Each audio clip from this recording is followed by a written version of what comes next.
Attack आ जाता है तो वो गिर जाता है। फिर वो गिरने के बाद अपन उसे सेफ जगह लेके जाते हैं। फिर उसके बाद उसे सेफ जगह ले जाने के बाद फिर उसके यहाँ गर्दन के यहाँ हाथ लगा के चेक करते हैं कि भाई इसकी यहाँ धड़क रहा है कि नहीं धड़क रहा है। फिर उसके यहाँ सीने के यहाँ चेक करते हैं। फिर उसके बाद हम उसे ना सही कंडीशन में लेटा के और फिर उसे CPR देते हैं। फिर एम्बुलेंस को कॉल करेंगे। उसके बाद अगर उसका कहीं से हमें आवाज़ नहीं आ रही, ऐसा नहीं लग रहा है कि भाई सांस आ रही है नहीं आ रही है, तो फिर उसके बाद CPR स्टार्ट करेंगे।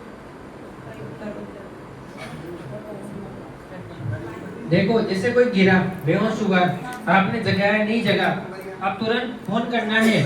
CPR से पहले फोन करना है।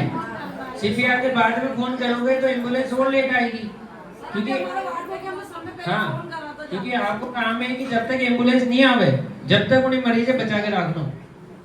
यूं नहीं कि वही थे ICU खोल देगा, ऐसा काम नहीं है। समझ में ही बात। इसलिए उन्हीं टाइम पे जैसे कि मन्नत पड़ी हो, कहीं रेस्पॉन्स नहीं दे रही हो, उन्हीं टाइम पे ना फोन करनी है। आप समझ में हिंदी में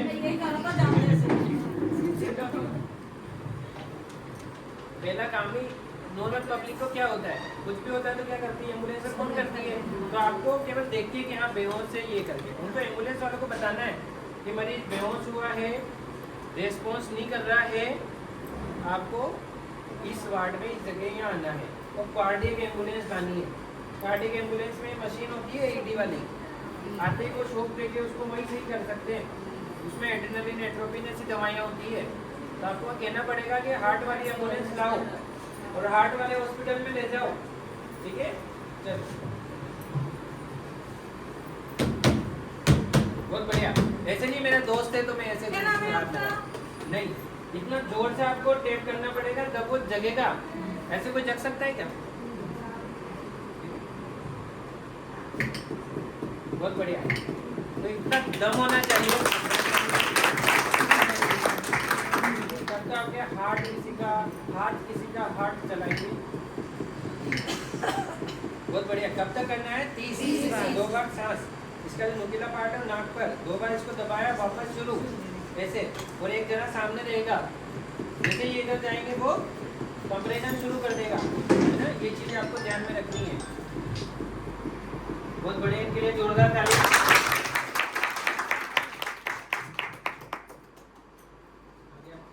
अब हमारे बीच यहाँ खंडिया की जो कम्युनिटी है, हमारा गांव है, वहाँ से मुकेश जी प्रजापति पधारे हैं और वो यहाँ एक CPR मित्र को रिप्रेजेंट कर रहे हैं। हमारे बीच बहुत सारे ऐसे कैंडिडेट हैं जो मेडिकल डिपार्टमेंट से नहीं है, बट वो ऐसी ट्रेनिंग को सीखते हैं और फील्ड में सिखाते हैं। जब आम पब्लिक आपके बीच आके ये सीखने को रेडी हो रही है, उत्साह दिखा रही है, तो हम पीछे क्यों रह रहे हैं? एक बार मुकेश जी के लिए जोरदार तालियां। चलो जी, इनको सही स्टेप बताओ।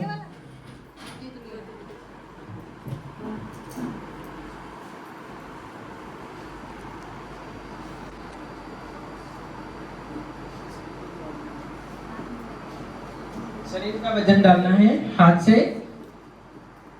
दबाव नहीं बनाना, शरीर के वजन से दबाव बनाना है। उससे क्या होगा कि ऐसा नहीं होगा कि इनको बहुत ज्यादा आपने फोर्स लगा दिया, इनको डैमेज हो गया। ठीक है,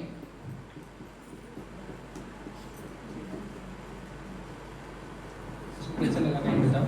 इस तरीके से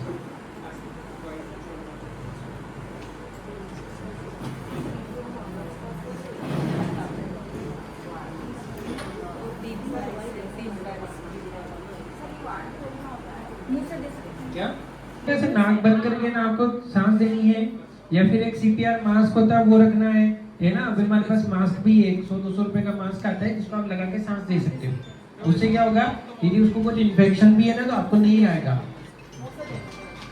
सबसे पहले मैं शुभम बॉस को थैंक यू बोलना चाहूँगी कि आज वो यहाँ आए, हम सबके लिए अपना इम्पोर्टेंट टाइम निकाला और हम लोगों को डिजीज नहीं कहेंगे, इट्स लाइक कि कार्डियक कॉजेज जिसकी वजह से सबसे ज़्यादा जान जा रही है, उसकी ट्रेनिंग हमें देके है और हमें जान बचाने का मौका दिया, अवसर दिया। इसके लिए मैं शुभम बॉस और उनकी टीम को थैंक यू बोलना चाहूँगी।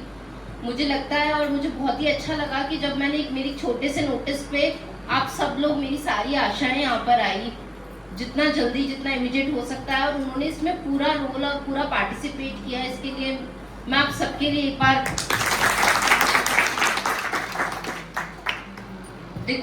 ऐसा है कि जो भी हम देख रहे हैं सबसे ज़्यादा इम्पोर्टेंट कॉजेज ऑफ डेथ जो आ रहा है, सडनली ऐसा हो रहा है कि कोई जिम में है, कोई एक्सरसाइज कर रहा है और उसको कार्डियक अरेस्ट हो गया, कोई वॉक पे जा रहा है उसको कार्डियक अरेस्ट हो गया। बोलते नहीं है, आप लोगों ने सुना होगा ना कि भाई वॉक पे गए उनको सडनली ऐसा हो गया, पता नहीं। कल ही मैंने एक न्यूज़ देखी कि एक जज और उनकी वाइफ ट्रेन में आ रहे थे, वाइफ ने बताया कि मैं बस आ रही हूँ और वो वॉशरूम में उनको कार्डियक अरेस्ट आ गया। विदिन हाफ एन आवर वो वेट कर रहे हैं कि वो ट्रेन से उतरेंगे और वो वहीं पे उनकी डेथ हो गई। तो अगर वहाँ पर कोई एक सिंगल पर्सन, मुझे ऐसा लगता है कि एक बार को आएगा, आगे बढ़ेगा कि नहीं मैं ये चीज़ करूँगा, मेरे को आती है, मैंने सीखी है। सीखना इम्पोर्टेंट नहीं है, सीख आप यूट्यूब से भी सकते थे, सर को बुलाने की जरूरत नहीं थी, मुझे बुलाने की जरूरत नहीं थी, लेकिन उसको अप्लाई करना जरूरी है।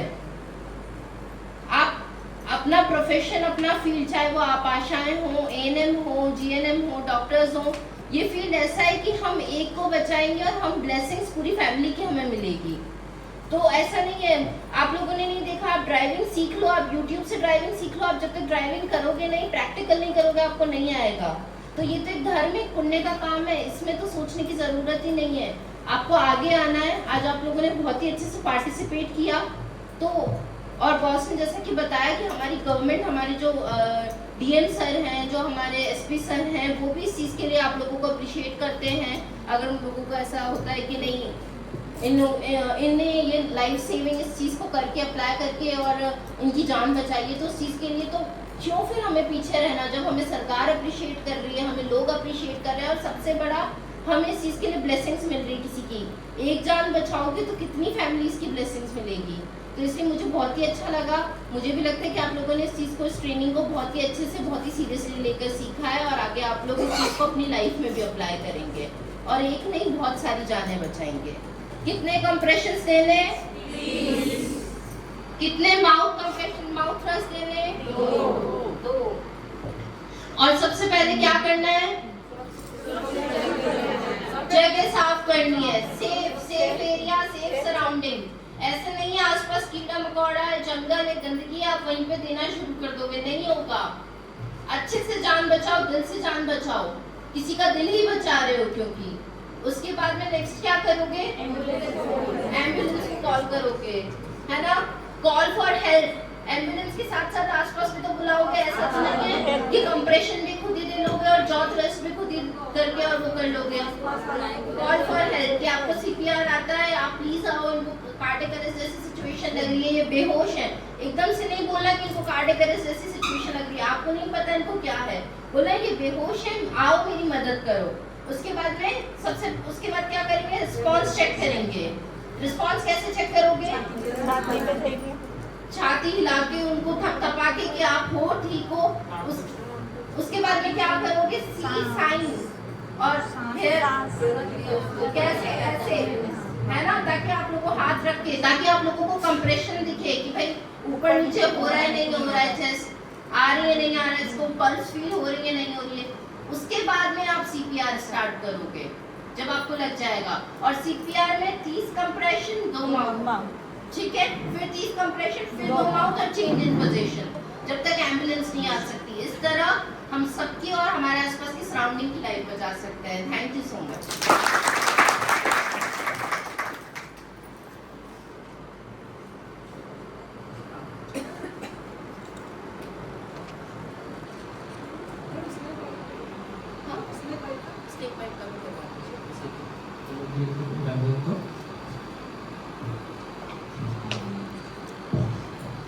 देखो ये स्नेक कौन सा है? ये कोबरा है ना? इस तरीके का फंड होता है, इस तरीके का मार्ट होता है। काफो कोबरा, काफो क्रेप, ये दोनों जो होते हैं ना, ये न्यूरोटॉक्सिक होते हैं। न्यूरोटॉक्सिक मतलब हमारी नर्व्स है उस पर असर करते हैं। इनके काटने पर ऐसे यहाँ की पलकें जो ऐसे है वो नीचे आ जाती है, बोलने में इनको लड़खड़ापन लग सकता है। इस तरीके से यदि चीज यहाँ तक आती है तो इनकी सांस भी रुक सकती है यदि सांस लेने वाली मसल्स पर काम किया तो। जैसे आप पूरा एक सेंटेंस बोल पाते हो ना, यदि आपकी सांस की पसलियां मसल्स काम नहीं करें तो आप सांस को ज्यादा होल्ड नहीं कर पाओगे, पूरा सेंटेंस नहीं बोल पाओगे। तो वो इस तरीके के सांप के काटने पर होता है। इसके बाद जो आप देख रहे हो ये सांप है वाइपर, है ना? इस तरीके का होता है। ये जब काटता है तो ये खून का जहर बनाता है, खून जमता नहीं है। इसलिए हम देखते हैं ना कहीं भी सांप काटे तो उसको ऐसे ब्लेड से उस जगह को नहीं काटना चाहिए, है ना? क्यों? क्योंकि यदि आपने इसे कट किया और वाइपर ने भी काटा होगा तो वो खून रुकेगा नहीं।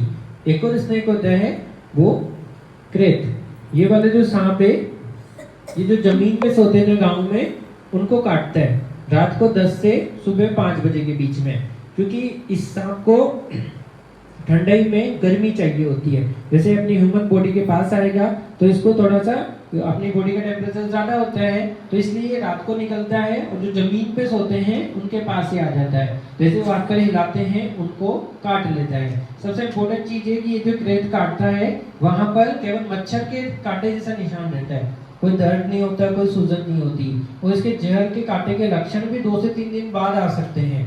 तो आपको समझ नहीं आएगा कि इसने काटा है या नहीं काटा है, और आप उसको इग्नोर कर दोगे। इसमें सिम्टम भी ऐसे आएंगे जैसे आपके में कमजोरी है, उल्टी हो रही है, इस तरीके से।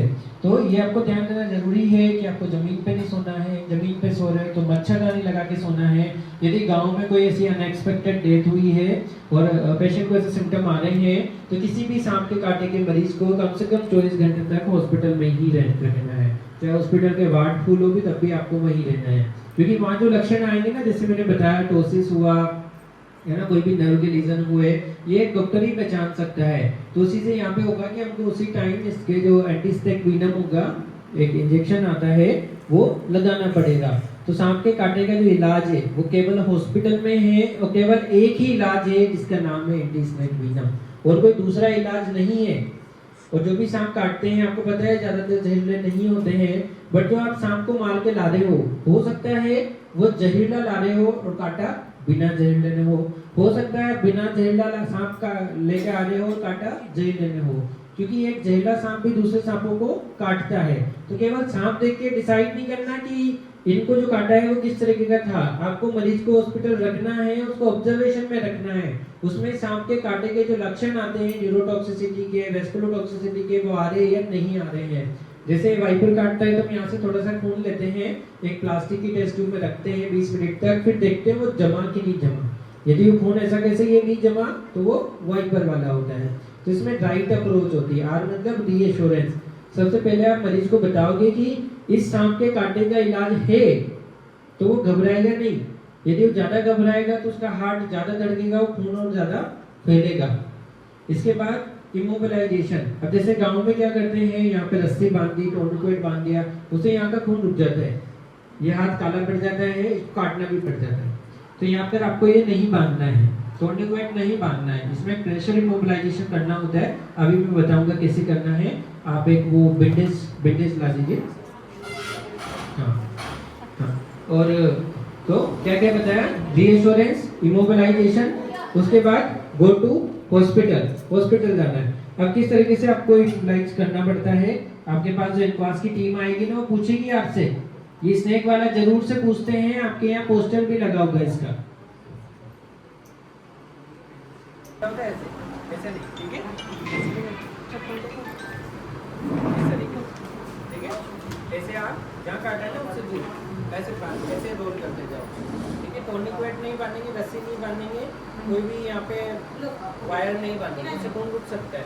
ऐसे करोगे तो इसके स्किन के नीचे जो खून की पतली गलियाँ और ये लिम्फेटिक वहाँ से फैलता है ऐसे।